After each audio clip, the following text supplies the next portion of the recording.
গল্পটা শোনার আগে অবশ্যই মুখে টাওয়াল ওড়না বা কিছু একটা দিয়ে মুখটা সাবধানে রাখবেন। মায়ের হাতে কেলানি খেলে আমি দায়ী না। বল্টু হ উচ্চারণ করতে পারে না, হকে গো বলে ফেলে। ক্লাসে নতুন ম্যাডাম এসেছে, এবার পরিচয় পর্ব শুরু হলো। ম্যাডাম বলল, হাই ছাত্রছাত্রীরা, আমি পাখি, এবার তোমাদের পরিচয় দাও দেখি। হাই আমি মন্টু, হাই আমি সেন্টু, এভাবে যে যার মতো পরিচয় দিল।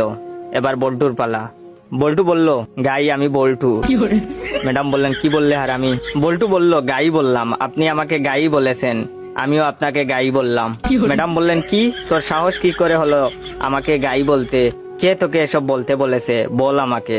বল্টু বলল, প্রধান শিক্ষক, তিনি বলেছেন ম্যাডাম এসে সবাইকে গাই বলবে, তোমরাও ম্যাডামকে গাই বলবে।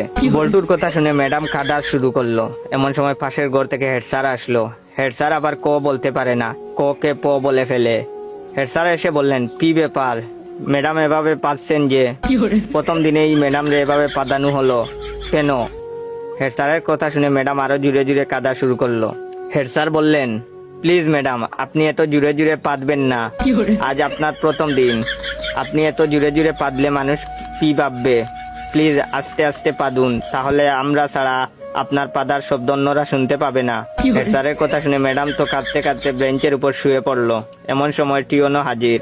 টিওনো আবার শ বলতে পারে না, শকে ম বলে ফেলে। টিওনো, কি ব্যাপার ম্যাডাম, আপনি এখানে মুতলেন কেন? বেঞ্চের উপর মুতলে কি ভালো লাগবে? আপনার মুতার দরকার হলে আমাদের বলতে পারতেন, আমরা আপনাকে বিছানা তৈরি করে দিতাম, বিছানায় আপনি আরামে মুততে